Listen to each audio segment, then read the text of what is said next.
Welcome to Marketing Wins, how real brands move forward. I'm Valerie Morris, and on each episode, we dive into real topics with real people about how they're getting their next little or big win in marketing. If you're new to the show, go ahead and hit subscribe on whatever podcast player you are listening to right now. That way, you will not miss a single episode of Marketing Wins. I've got my friend Katie Brinkley here, and we were actually just talking about how we need to go out and just have dinner because we meant to start recording this about 30 minutes ago, and here we are just now starting to record. So we really just need to go out and have a drink together and catch up, but it's always fun to chat with Katie, and I'm really excited for you guys to hear this conversation today. So Katie, thanks so much for being here.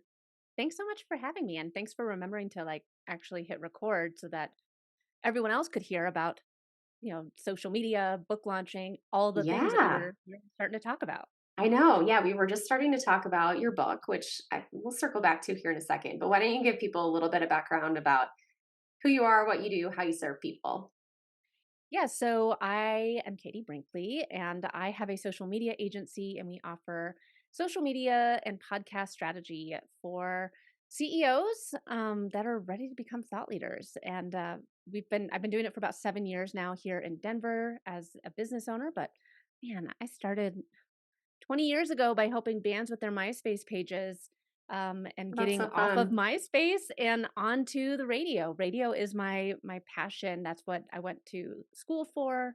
So fortunate to land a job in radio right out of college, but radio, audio, social media, it's all kind of turned into being able to have this business that I absolutely love and enjoy coming to do every single day. That's wonderful. Yeah, that's really fun that you've got that radio background. Not everyone in the marketing space today has that, and with everything shifting so much to video and audio and communicating verbally, uh, that's a huge asset that not a lot of people have in their tool belt. So, how have you seen that play out in what you're doing for yourself and for clients? I think that one of the biggest things that's helped me and my clients is being willing to hold a microphone.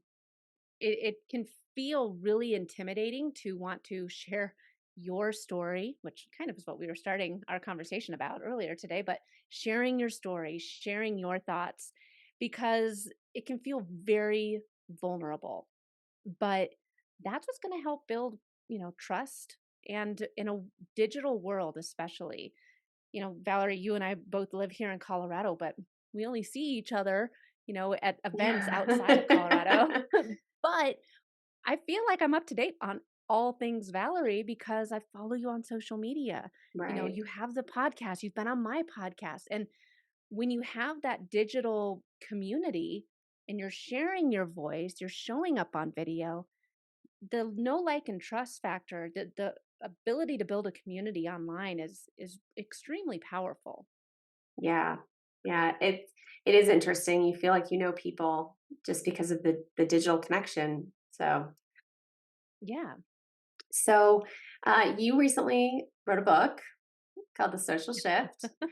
I'm really excited about it, and I've heard you talk about it here for I feel like months. I hear like little droppings here and there. You like drop things into conversations, and so I can't wait to read it all because it just came out a week before we're recording this here today. So, why don't you tell people a little bit about what the book is and why you wrote it?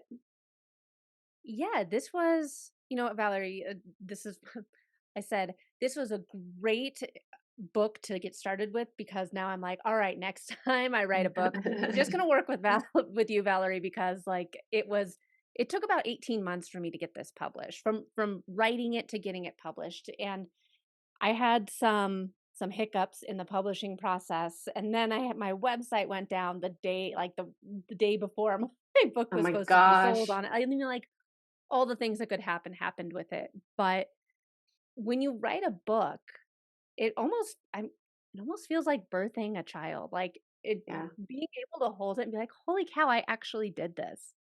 It is the greatest feeling. Yeah. Uh, but I mean, so the social shift was 18 months in the making. And honestly, I'm glad it took that long because some things have changed since when I first wrote it. It gets into where social media started and how we've always been looking to build community outside of our digital or our physical footprint. And Yeah. from the telegraph and Morse code, like we were always trying to find ways to build our community. And then MySpace came along, then Facebook, then Twitter. I mean, all of these different ways to build community, and they all have a different way of showing up. However, now we've gotten into this cycle of getting on Instagram is no different than turning on Netflix. You go on and you binge for an hour, Yeah. and have you actually built your community at all? Or have you just wasted time? Yeah. And as entrepreneurs, Valerie, you and I have talked about this, like as moms, our time is so valuable.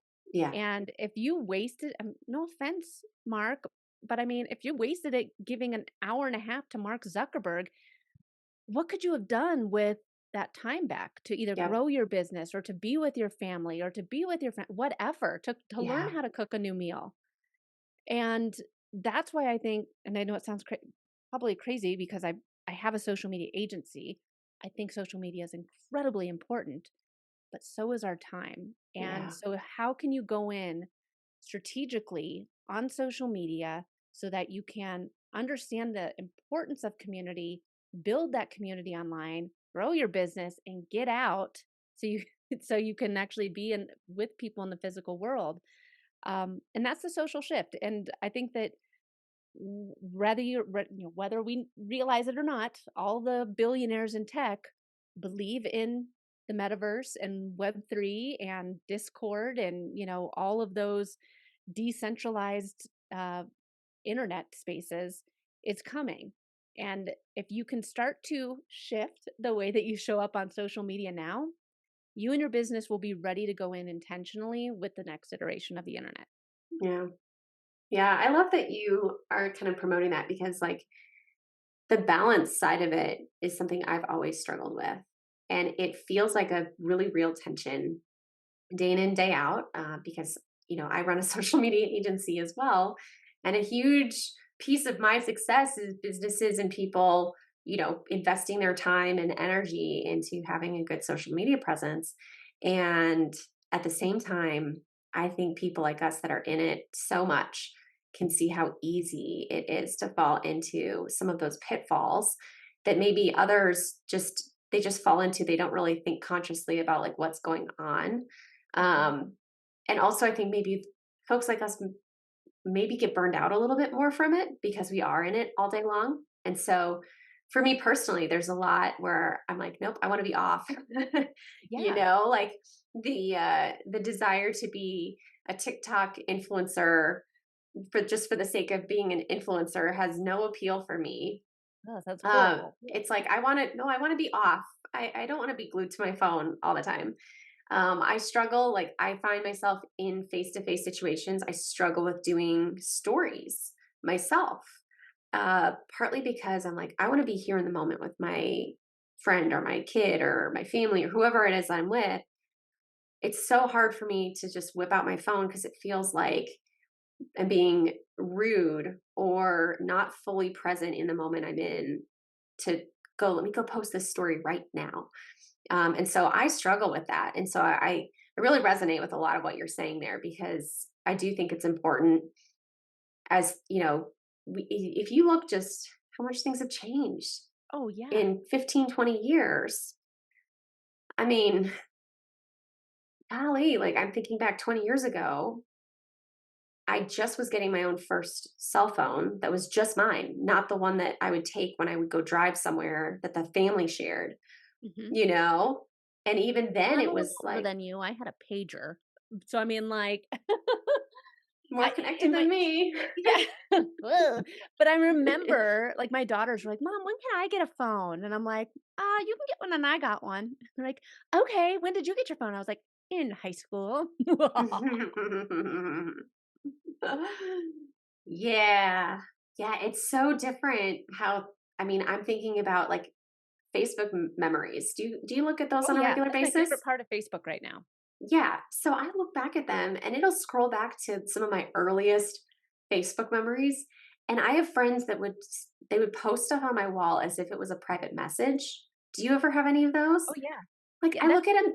There was one today where somebody put their whole cell phone number on it and was like, "I'd love to see you for coffee. Here's my number." And I'm like, now I could hit reshare and thousands of people would see this person's cell phone number. Like, just so weird how we used to use it as this like almost private messaging tool. And yeah. now it's this huge platform that has so many different facets. It's basically like everybody has their own media channel. Yeah. And this is where I think that's why I love the Facebook Memories feature is exactly what you just shared. Because if you think about it, we were showing up and we were connecting. Mhm. That's how these platforms were built. Yep. And I I mean, no offense, like when was the last time like I went and posted on your wall, Valerie? Have I ever? Probably not. Like I'll Probably just be like, not. "Oh yeah," like But we've I'm got it. only But we DM back and forth all the time, and so like totally. it's changed, right? It's It's more totally changed. private now if you want to do that piece. But And yeah. I think that you have to like where before we had to put out the conscious effort of I don't know, Valerie, so let's just go see if Yeah. we can get that dinner. Let's go see if we can get together or Yeah. whatever. Where now it's like I might forget about you, Valerie. I like you and all, but I might forget about you until you do that post. And then I'm like, oh yeah. Oh look, she Mhm. just went on this cool retreat. That's amazing. Like moving on. Yeah. And it's really sad that we're only being shown what an algorithm tells Yeah. us we should care about. Yeah. And I want us, especially with the next iteration of the internet, this Web3 decentralized world where we're not going to have algorithms telling us, what we should be consuming. How how are we going to be prepared for that? Because Yeah. we've gotten out of the habit of being conscious with our time on these apps. So we Yeah. have to be wanting to build out our own algorithm, build out our own feeds so that we're seeing the people that we care about. Yeah. Well, and I'm just thinking too, like the fact that now a lot of that personal interaction has shifted more towards the private message. And how do we be intentional there? I mean, I can picture multiple people's faces who I've had meaningful interactions with in the last couple of weeks, but it's not public. It's all on the private side of things. You know, people who have gone through major catastrophes, um, you know, and I don't know if I have their cell phone number, but I can message them on social media. And so like Mhm. it's that intentionality of like, okay, but because it's their private information, because it's something probably hard or raw or just nobody else's business, frankly, Mhm. it's all in the private messages, And so it's a little different because what you're seeing on the main feed is in some ways sugar coated.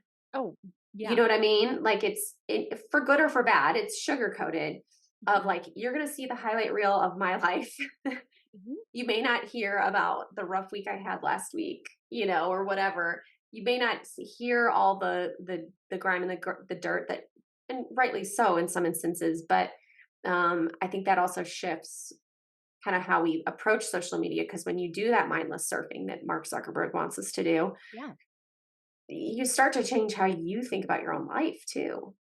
Well, that's why so many people have imposter syndrome because we're only seeing the highlight reels. We're only Yeah. seeing like, oh, well, I launched my book and, sold 40 million copies with the first week. And it's like, well, actually, you had an ad spend of this. It wasn't all organic. You were doing this in the Mhm. back end. You had this going on for you. I mean, Yeah. like, and it's like, oh, well, once you know the full picture, or maybe this was the 10th book that they've launched. And it's like, well, yeah, I had 9 other books that failed, or whatever it is. Right. You're only seeing other people's highlight reels. And so I think that with what, like you said, with what happens right now in the DMs, that's like old school social media. That's where the magic Yeah. happens. Yeah. So, okay, so you wrote this book and just from being connected with you online and seeing all the you were pretty raw about some of the things last week. Um, how did your launch go last week? Um, That well, well, huh? yeah. So full transparency, I wrote my book and uh well, I wanted to write a book. So we'll start with just wanting to write a book. And Yeah, um I got the idea I wanted to write a book. I reached out to someone that assists with self-publishing, and on Amazon. And I was like, all right, cool. And he said, all right, well, once you're done with the book, let me know. And I was like, all right, well, I've never written one. I don't really know where to get started. So here we go. So it took a little bit long. And this was pre chat GPT being so yeah, relevant in our lives. yeah. It probably would have helped to have someone or even a computer or a robot telling me, like, this is the first step to writing a book. Sure. But so I started writing my book. I had the first draft done in March of 2023, and I sent it off to the person that said they would help me publish. And I got crickets, and I kept getting crickets. Oh my gosh. And I was like, man, this sucks. I gave this person a lot of money, and I have a finished book. What I think is finished. I mean, the first draft is finished. I don't Yeah. know what to really do. Oh my And so gosh. it was horrible with that point because I was like, well, okay. So I reached out to a friend. So I reached out to Joe Palizzi and Hmm. I said, hey, Joe, you've written a lot of books and self published them. What do you do? Yeah. And he said, well, Katie, I actually just launched a publishing company. Why don't you send Mm, over your manuscript and I'll take a look at it? And I said, okay, that sounds amazing. So I sent it over to him and he said, I could tell you how to self publish it, or if you'd be interested, we'd like to publish it for you at Tilt Publishing. And okay. so I worked the Tilt on getting my book published. They went through and did the copywriting or copy editing for Yeah. me, helped me design the cover, and then we made the decision to launch it on my website only Okay. for the beginning because I wanted to have the increased web traffic for the book Yeah. um, selling. So we decided to hold off on selling on Amazon until like the end of Q1, maybe Q2. Sure. And 3 days before my book was supposed to come out, my website got infected with malware. Ugh. Lots and lots of malware. I couldn't even access my site, and it was so my everything was down, and everything's built through my website. So all my lead magnets, my podcast, like everything is housed in my website.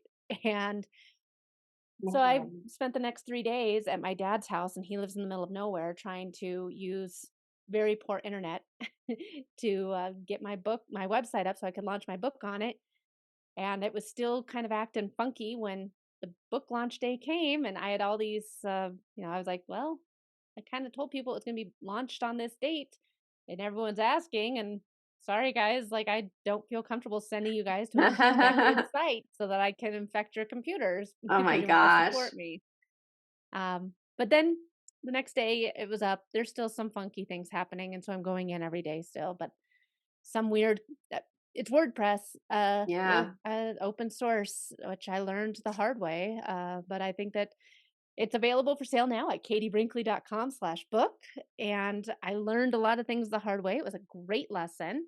I can't wait to write my next book now and do it all the right You got way. the bug. I mean, and it's only been available for, a week or so, but it, like I said, it feels really good to launch a Yeah. book.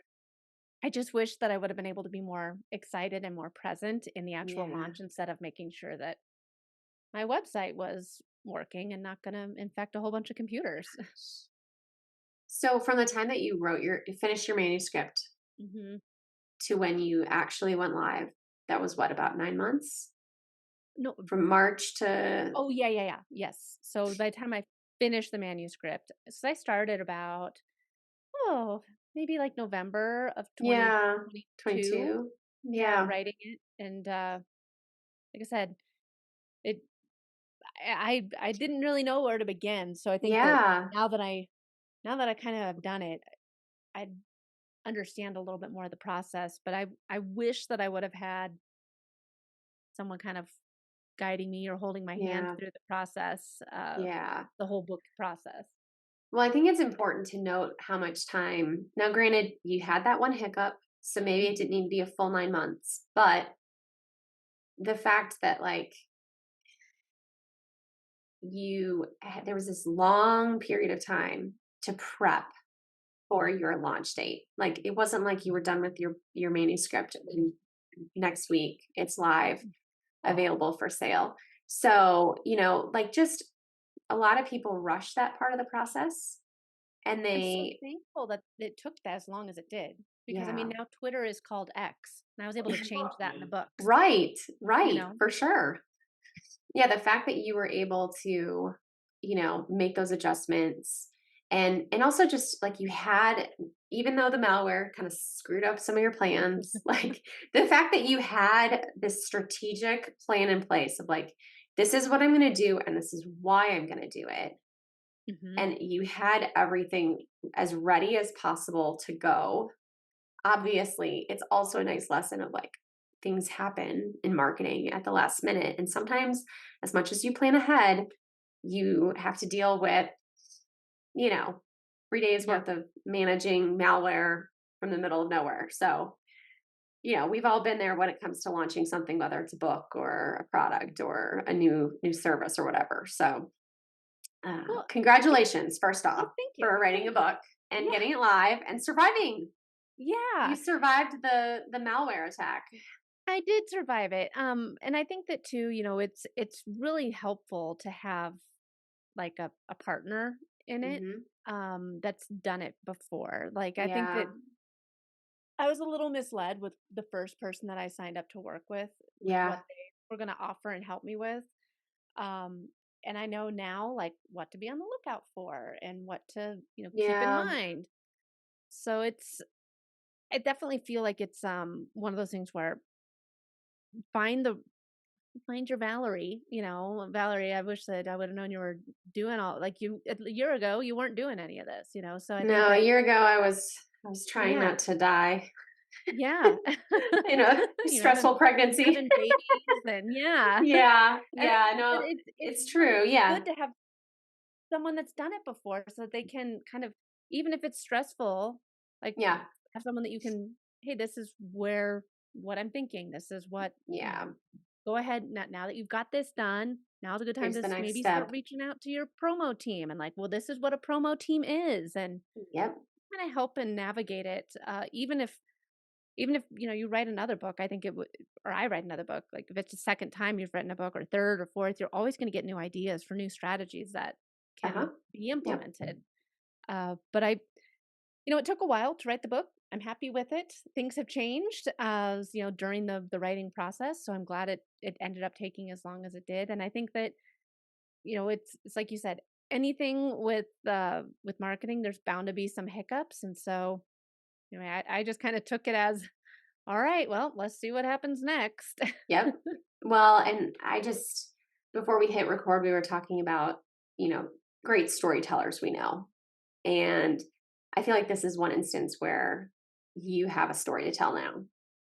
You have this lived experience of, it's not fun to go through hard times or a difficult situation, but you have this, hero's journey now trying to get your book live that you can share. And so, yeah, it's definitely something that I think you can leverage long term. But man, it kills me. And I think we all hear this when we have a prospect come our door and they're like, yeah, I worked with X marketing company and they did XYZ and took my money and ran. And, you hear about it in so many different industries. And it just breaks my heart every time, when you hear about somebody spending way too much on a website or way too much on, social strategy or spending money on things that really are vanity things that Oh yeah. don't really do much for you. So, But you don't know it what you don't know, you know? exactly.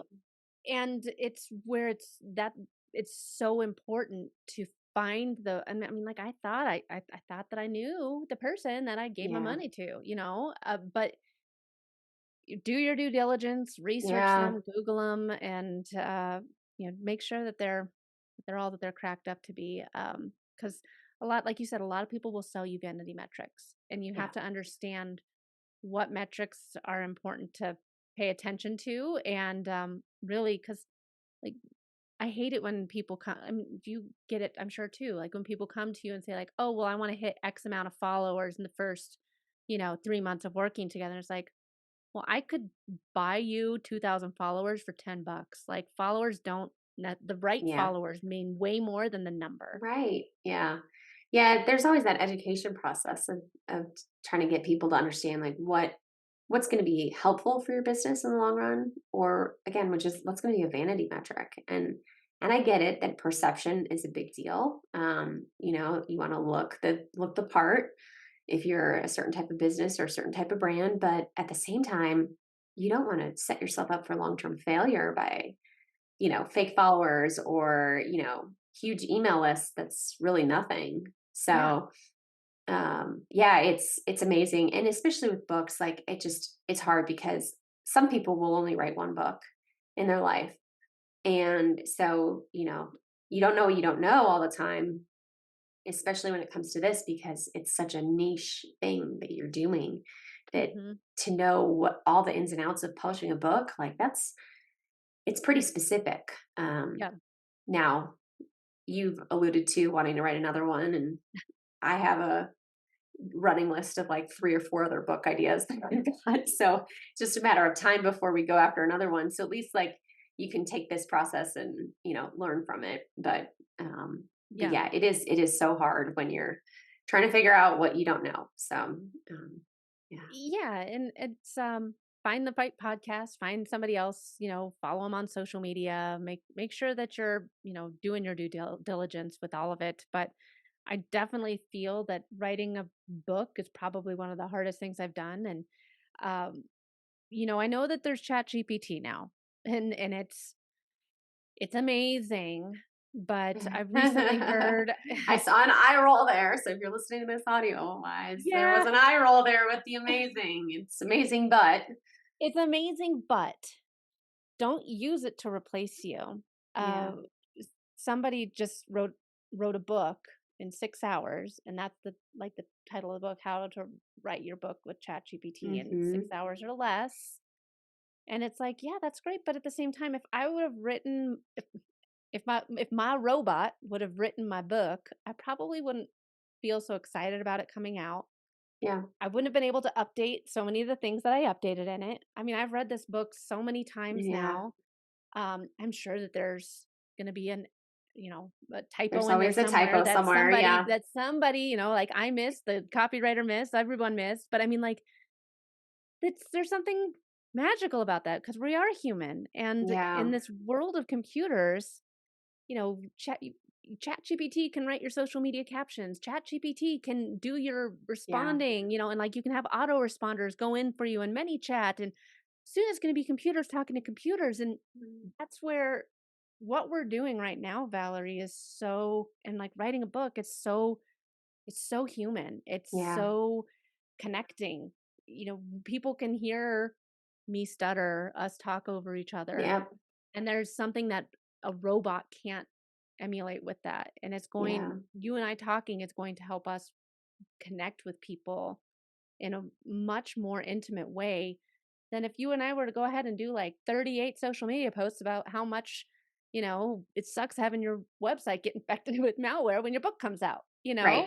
right, yeah, well, and also I think there's just a huge, like, take the money ROI out of it, but personal benefit that you got from processing all your thoughts and putting down on paper of what you believe the Yeah. social shift needs to be about. Like it's an important process for you, the author. And if you have a computer write that, you're not benefiting from any of that self-reflection. And I think that too, when I was writing The Social Shift, it really helped me dial in my own messaging for my own marketing and my own beliefs Yep. because I wanted originally when I decided to write the book, I was like, I want to write a book about how important it is to have community, in social media. But I mean, from that, it allowed me to really think of, well, this is how things started. This is where I see it now. This Yeah. is what I'm noticing now. So I mean, that's how I developed my whole 4-post strategy was while I was writing the book, because I was like, man, these are the only things that I really Hmm. pay attention to, the posts that so I mean, it helped me with so much of my own business strategy and marketing Yeah. strategy that because I was devoting so much time to thinking about this one thing and what I wanted to see for Yeah. social media for my kids when they get Yeah. older. I love it. Well, Katie, if people want to get your book, remind us again where to get that and where they can connect with you further if they want to learn more from you. Yeah, well, you can get it at katiebrinkley.com/book. And you can do it just about everything from katiebrinkley.com. So connect me on the social of your choice, listen to the podcast, get the book, all the things. It can be found at katiebrinkley.com. Awesome. Well, thanks, Katie. Thanks for sharing with everyone today. And I enjoyed hearing all about your book journey and just you being so vulnerable about it. Well, thanks again for having me. And we got to get together IRL here soon, Right? in Colorado. We have to make that Yeah, happen. we'll make it happen. Hey, that was fun. Thanks for joining us today. If you haven't already, go ahead and hit that subscribe button on whatever podcast player you are listening to today so that you don't miss any future episodes. And while you're at it, go ahead and leave us a review. Reviews help others discover and find great podcasts.